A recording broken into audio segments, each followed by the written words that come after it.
Thanks, Denise. And popular local boxer Tsetsi Davis was honored recently at the Wintaz Park Fight Night in Kitson Town alongside JBA General Secretary Leroy Brown.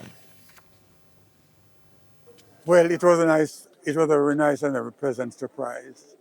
You know, when you're doing something like boxing, you're not really looking for recognition.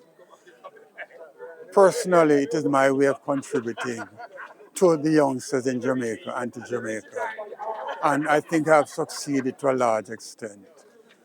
There is much more to be done, and I hope that I will be able to continue to make a contribution to the sport.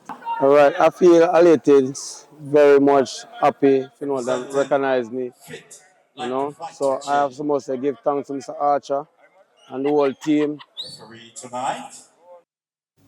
The consensus is it was well-deserved.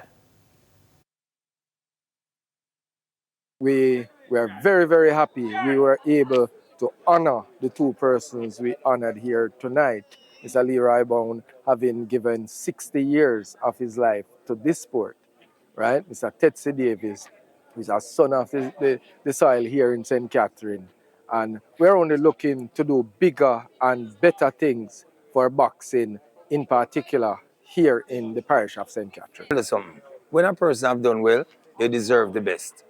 And when you look at a gentleman like Mr. Brown and to know that he has dedicated his life to boxing in Jamaica and to know what he has done. And the moment the word got out to him, what we wanted to do, he was ready to sanction it. And his team was right beside him. GC Foster was right on board. And all stakeholders that have to do with this was ready. I mean, even Tsetsi Davis, I'm a favorite real level contender boxer from them time there. And I always bring him for win, even though he never really lift a crowd. But I mean, for me, I am reaching most final and semi-final. So in my book, him is a winner. All right, that's the bell. It's the end of round one. We'll take a break. We'll be back with more on Primetime Sports Sunday.